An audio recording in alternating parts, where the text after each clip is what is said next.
আমাদের ধর্ম ইসলাম তো? জোরে আরেকবার বলুন, আমাদের ধর্ম ইসলাম তো? আরো জোরে বলুন, আমাদের ধর্ম ইসলাম তো? তো আমাদের যিনি মালিক, আমাদের যিনি রব, আমাদের যিনি আল্লাহ, তিনি আমাদেরকে বলেছেন তোমরা পুরোপুরি ইসলামে দাখিল হও, পুরোপুরি, এবং শয়তানের অনুসরণ করবা না।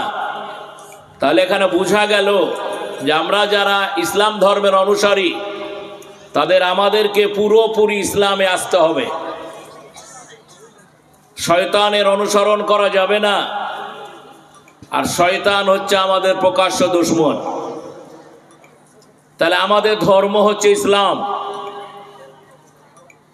আর ইসলাম যারা মেনে চলে তাদেরকে কি বলে? একটু কথা বলবেন জোরে। ইসলাম ধর্মটা যারা মেনে চলে তাদের কি বলে? মুসলমান বলে। আরো জোরে বলুন, মুসলমান বলে। তাহলে আমরা দুটো জিনিস জানলাম, আমাদের ধর্মের নাম ইসলাম, আর ইসলাম যারা মেনে চলে তাদের নাম হচ্ছে, এই যে বসে আছেন, ঘুমটা ভাঙবে, আরো 1 ঘন্টা বক্তব্য শুনতে হবে আপনাকে। তাহলে আমরা যারা ইসলাম মেনে চলি তারা মুসলমান। আর আমাদের ধর্ম একটা গ্রন্থ আছে, যে ধর্মীয় গ্রন্থটা আমরা মেনে চলি সেই ধর্মীয় গ্রন্থটার নাম কি? কোরআন। সম্মানিত ভাইরা, আলো ঝলমল প্যান্ডেল করে, লক্ষ লক্ষ টাকা খরচা করে, হাজার হাজার মানুষের জমায়েতে এই ধর্মসভা।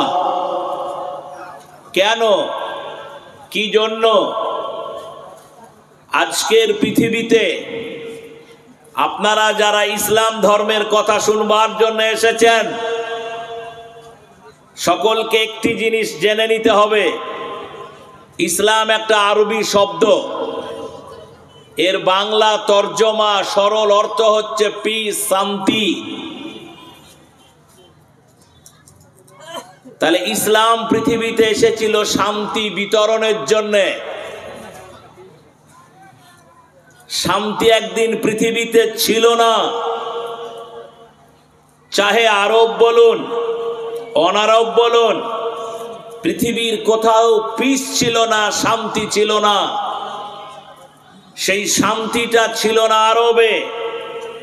আহাজারি কান্না এসেছে বাড়িতে বাড়িতে, ঘরে ঘরে। বাবা কন্যা সন্তান পছন্দ করে না, সেজন্য নিজের বাবা কন্যা সন্তানকে মক্কার পাহাড়ের গর্তে নিয়ে গিয়ে পাথর চাপা দিয়ে মেরে দিয়েছে। এই ছিল একদিন বনি আদমের চরিত্র। আরবের মানুষের ক্যারেক্টার, চুরি ডাকাতি খুন সন্ত্রাস, এটা ছিল আরবের সম্মানের জায়গা। মদ জুয়া লটারি পৌত্তলিকতা ছিল আরবের সবথেকে ঘোর অন্ধকার। সেই আরবে আমাদের প্রিয় নবী আহমদে মুস্তফা মুহাম্মদে মুস্তফা সাল্লাল্লাহু আলাইহি ওয়াসাল্লাম আসলেন।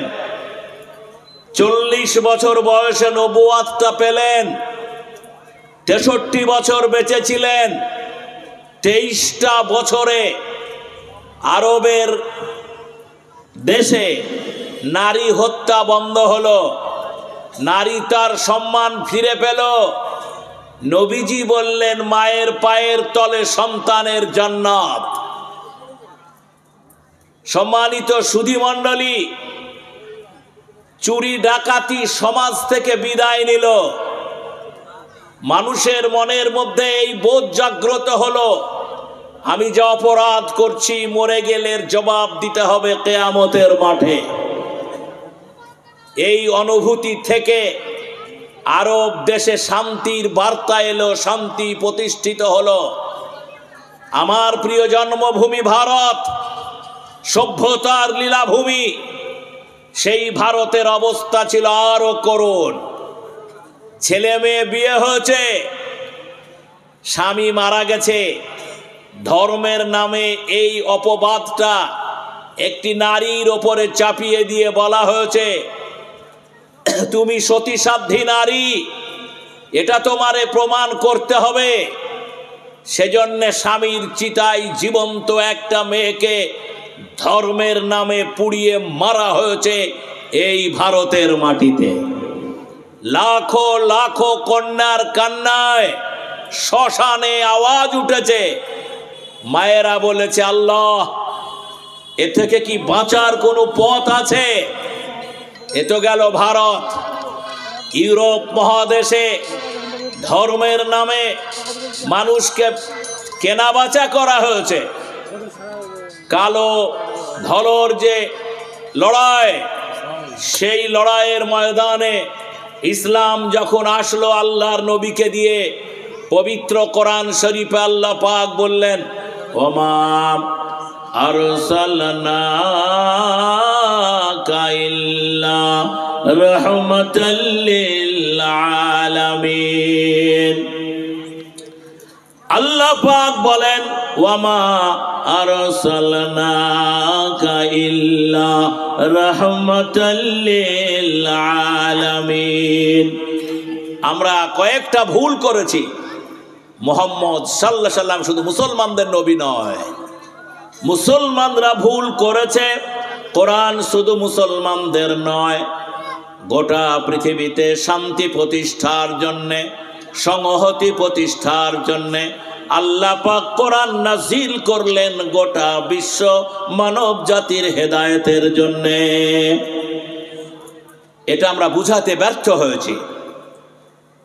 হযরত রাসূল করিম সাল্লাল্লাহু আলাইহি ওয়াসাল্লাম শুধু মুসলমানদের নবী নন, তিনি গোটা বিশ্ববাসীর জন্য এসেছিলেন।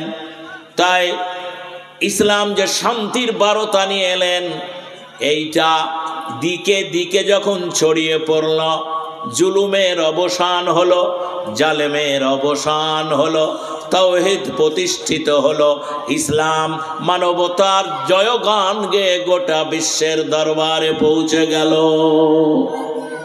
এটাই হচ্ছিল ইসলামের আসল হাকিকত। কিন্তু বড় পরিতাপ, বড় বেদনার, একদিন যে ইসলামকে নিয়ে বিশ্বের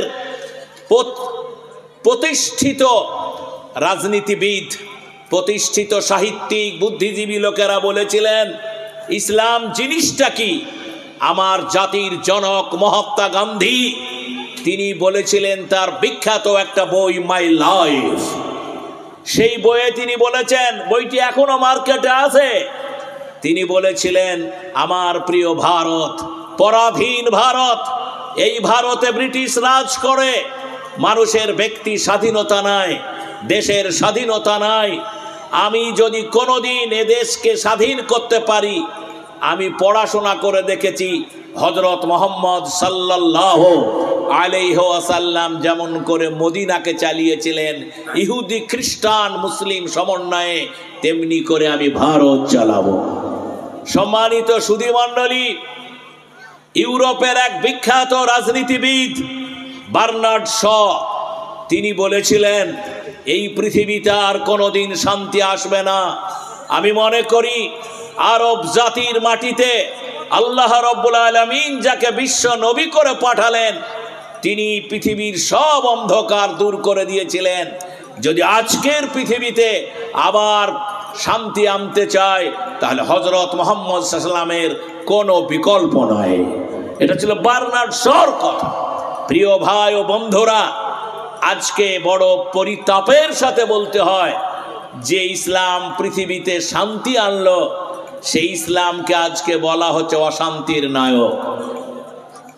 মাঝে মাদ্রাসা মানুষের মধ্যে ভালো সন্তান তৈরি করে, ইলম দিয়ে যে মাদ্রাসা একটি ছাত্রের মধ্যে খোদা ভীতি মানব প্রেম তৈরি করে, বড় পরিতাপের বিষয় সেই মাদ্রাসাকে আজকে সন্ত্রাসের আতুর ঘর বলা হয়। সম্মানিত সুধী মণ্ডলী, বড় বেদনার সাথে আপনাকে জানায়, পবিত্র কোরআন শরীফে কি কোনো ভুল আছে? জোরে বল, কোনো ভুল আছে? হ্যাঁ নাহি না বলুন, কোনো ভুল আছে? আরো জোরে বলুন, কোনো ভুল আছে? পৃথিবীতে আল্লাহ রাব্বুল আলামিন যে কোরআন মাজিদকে বললেন আমার গ্রন্থ, আমি পাঠালাম।